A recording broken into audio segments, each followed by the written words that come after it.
Le dernier exemple, lui, donc, fait référence plutôt aux suites géométriques telles qu'on les a vues en cinquième, c'est-à-dire qu'on vous donne une population à un certain moment donné et une population un petit peu plus tard. Et donc, il faut trouver la relation qui vous permette de passer de ces 100 000 en l'an 2000 aux 60 000 en l'an 2018. Donc, quel est le facteur multiplicateur qui ici sera plus petit que 1 puisque ça diminue, tel que sur 18 ans, j'ai une diminution de, entre guillemets, 40 000 tigres, mais on sait que ça va diminuer de manière plutôt géométrique.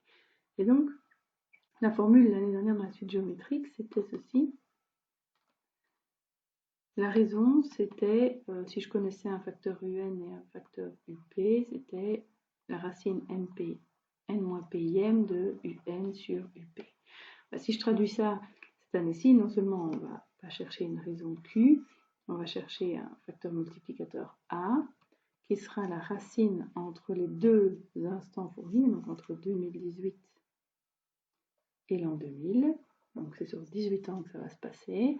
Il faut que ce soit plus petit que 1, donc c'est bien les 60 000 de l'an 2018 sur les 100 000 de l'an 2020.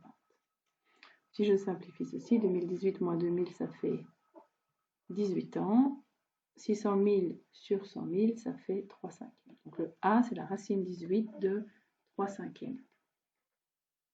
Je peux alors écrire f de x est égal, si je veux démarrer à partir de l'an 2000, 100 000 fois la racine 18e de 3 cinquièmes.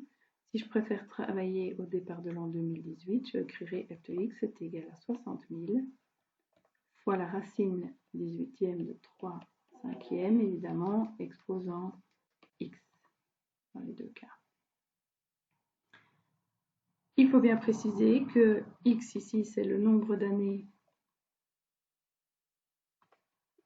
depuis l'an 2000, alors qu'ici, c'est x, le nombre d'années depuis 2018. Si vous voulez donc le nombre de tigres en 2020, dans le premier cas, vous allez devoir calculer f de 20, alors que dans le second cas, puisqu'ici on a démarré en 2018, vous devrez calculer f de 2. Ici, vous remplacez x par 20, ici, vous le remplacerez par 2, et les deux résultats seront identiques.